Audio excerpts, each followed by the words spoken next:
Hôm trước mình có quay cái quán tiết canh ở trong Nam Đồng ấy, thì có nhiều bạn thì cũng giới thiệu cho mình là ở trong này có một quán miến lươn rất là ngon ấy.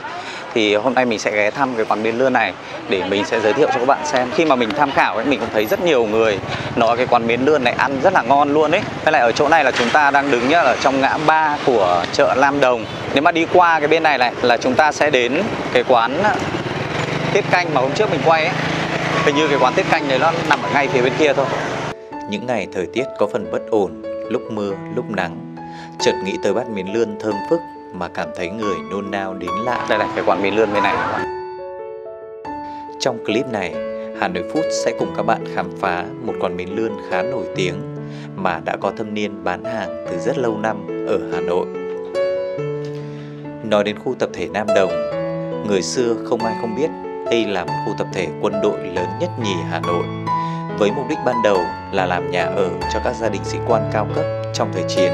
Với vỏn vẹn có mấy tòa nhà, dân cư chỉ sinh sống lác đác cho đến năm 64 thì gần như phủ kín. Mua bán cả tạp hóa. Sau năm 1975, những người lính từ chiến trường trở về khiến khu tập thể ngày càng được mở rộng. Ngày nay, theo thời gian cùng với cuộc sống mưu sinh, nhiều gia đình đã chuyển đi nhường chỗ cho cư dân nơi khác dọn đến, khiến cho khu tập thể này không còn thuần túy như bản chất ban đầu. Bán buổi chiều ạ. Mình vào trong cái quán đấy đi. Buổi trưa ở đây là mình thấy là cũng khá vắng các bạn ạ. 12 giờ kém 20. Theo mình nghĩ là có thể là từ 12 giờ trở ra thì nó mới đông hơn.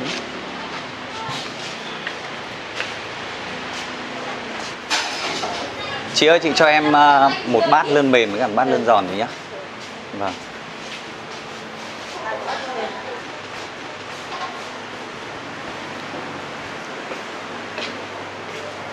Đây cũng có ngách này. Trong này có nhiều gian phết các bạn. Đây gian này nó thông nhau ấy. Trong này có điều hòa này. Nhưng mà lúc này người ta chưa bật điều hòa, có thể là do là vắng quá. Ô, đây lại thông ra bên này này.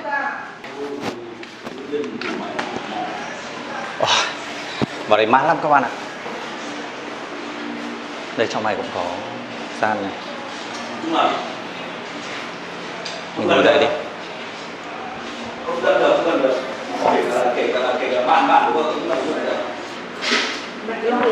Cho anh xin nhá. Theo cảm quan đầu tiên là mình thấy là cái bát này nhiều lươn. Bát này là mình gọi lươn giòn đấy này. Em ơi, cho anh hỏi một bát này là bao tiền nhỉ? 45.000 một bát đúng không? Cả lươn giòn và lươn mềm giống nhau hết à? Ok, anh cảm ơn.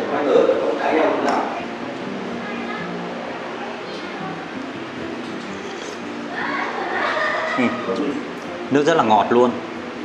Nước ngon, nếm vừa phải. Nhưng mà có vẻ là mình thấy là hơi đậm hay sao? Hơi đậm thật.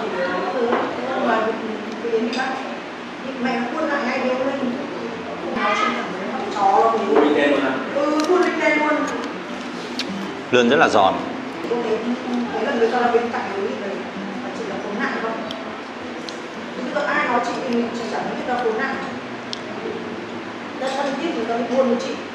Quán ở đây thì theo như mình thấy là quán mở rất là lâu rồi và mở trong khu vực Nam Đồng này. Mời các bạn nhé.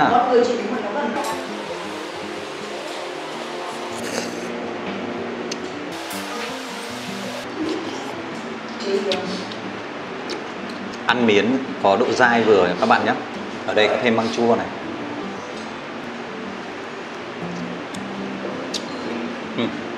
Măng này rất chua các bạn ạ. Mình sẽ không sử dụng cái măng này bởi vì lúc ấy mình đã vắt chanh vào đây rồi ấy. Chính vì thế mà cái miến này nó đã có cái vị chua sẵn rồi.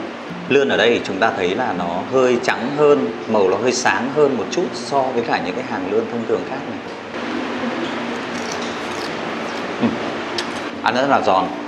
Ok, bây giờ mình sẽ chuyển sang bát lươn mềm nhá. Bên trên là hành khô này. Hành khô thơm, không bị cháy, không có mùi khét. Lươn to này.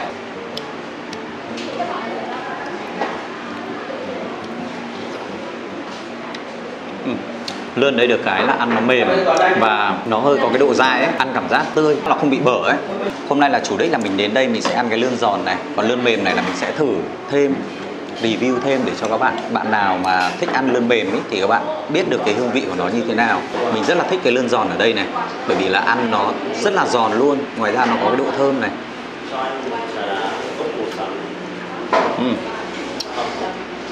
Ăn lươn giòn ở đây rất ngon.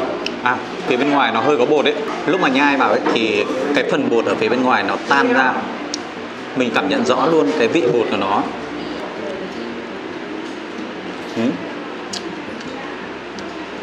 Nhưng mà nói lại, khi mà có bột này nhá thì nó lại cho ra một cái cảm nhận ăn nó hơi ngậy ngậy ấy, bởi vì nó có một cái lớp mỡ nó bám vào cái phần bột này này, ăn cảm giác là con lươn nó ngậy hơn ấy.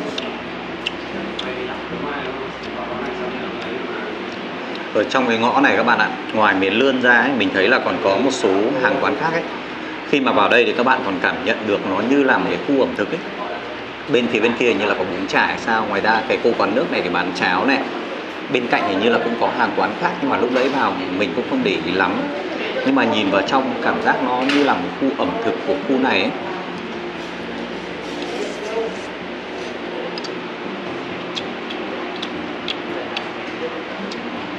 Nếu mà các bạn là người ở nơi khác mà đến đây ý, thì xung quanh cái khu vực Hồ Đắc Di này, Hồ Đắc Di là đi ra cách đây chỉ khoảng tầm 200 mét thôi, thì ở đây có rất là nhiều những cái hàng quán cà phê rồi là giải khát, kể cả những cái hàng ăn uống khá là thú vị ấy. Bên cạnh đó thì vào tầm buổi tối, chiều tối nhá, thì các bạn sẽ có những cái chỗ view ngồi cực kỳ đẹp luôn, đấy là bên hồ ấy. Ngoài những hàng cà phê bên hồ ra thì chúng ta còn có những cái hàng cà phê cóc, những cái quán giải khát cóc nữa, mà các bạn ngồi ngay trên thành hồ thôi. Lúc đầu ăn thì cảm thấy là nó mặn, nhưng mà ăn về cuối thì mình không thấy mặn đâu. Kiểu như là cái miệng mình nó quen với cả cái vị giác đấy.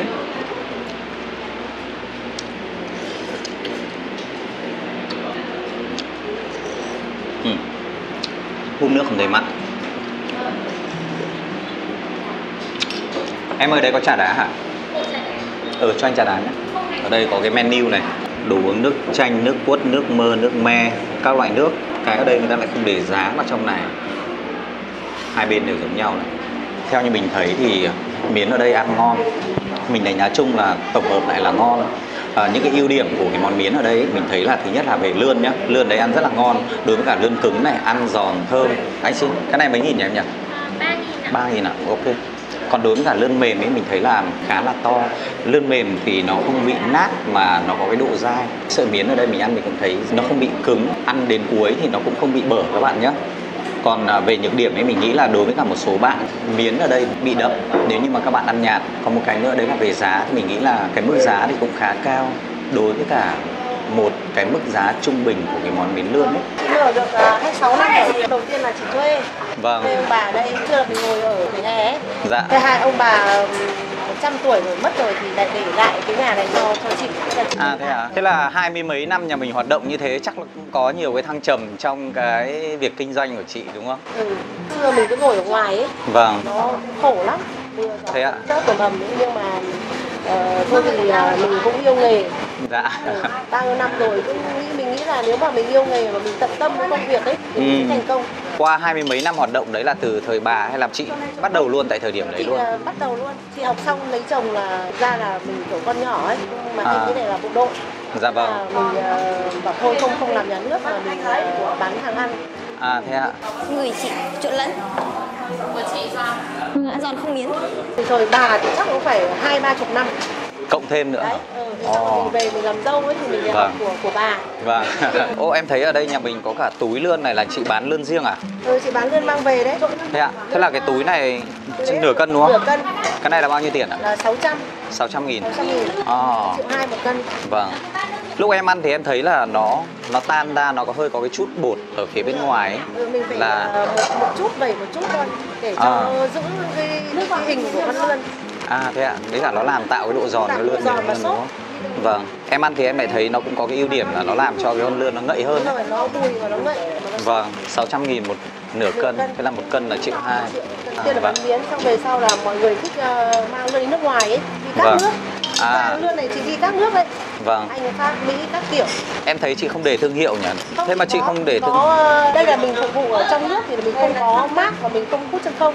À, thế nếu ạ? như mà mình mà mang sang các nước là mình phải có tem mác và hút chân không rất đẹp. Thế em cảm ơn chị nhé, em chúc chị bán hàng đắt hàng nhé. Cảm ơn em. Nhà em ngày C4 này ạ. Miến ở đây thì sợi miến rất là giòn. Có món lươn thì có lươn mềm với cả lươn giòn, nhưng mà em thích ăn lươn mềm hơn, nó thơm hơn, mà nó chỉ là đơn giản là thích ăn như thế rồi. Nói chung em thấy cơ sở vật chất của mình cũng tốt rồi ạ. Các anh chị phục vụ cũng nhiệt tình. Em thì em quen đây rồi, em chẳng có góp ý gì cả vì em hài lòng rồi ạ. Em thường xuyên, em làm gần đây.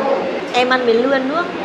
Lươn nước giòn em mềm. Giòn anh ạ. Ở đây rất là ngon, phục vụ cũng tận tình. Có gì em chê không? Chắc là đến giờ phút này chưa có gì. Em mà không nói là ở đây không cải thiện đâu nhá. À, có cái gì góp ý để cho quán cải thiện cho anh em tốt hơn? À không, khi mà có vấn đề gì là em ra góp ý cả bà chủ luôn, nhưng mà chưa thấy có vấn đề gì cả. À, ok, thì anh cảm ơn nhé. Quý vị và các bạn đừng quên ấn like, đăng ký và chia sẻ video. Còn bây giờ xin chào và hẹn gặp lại.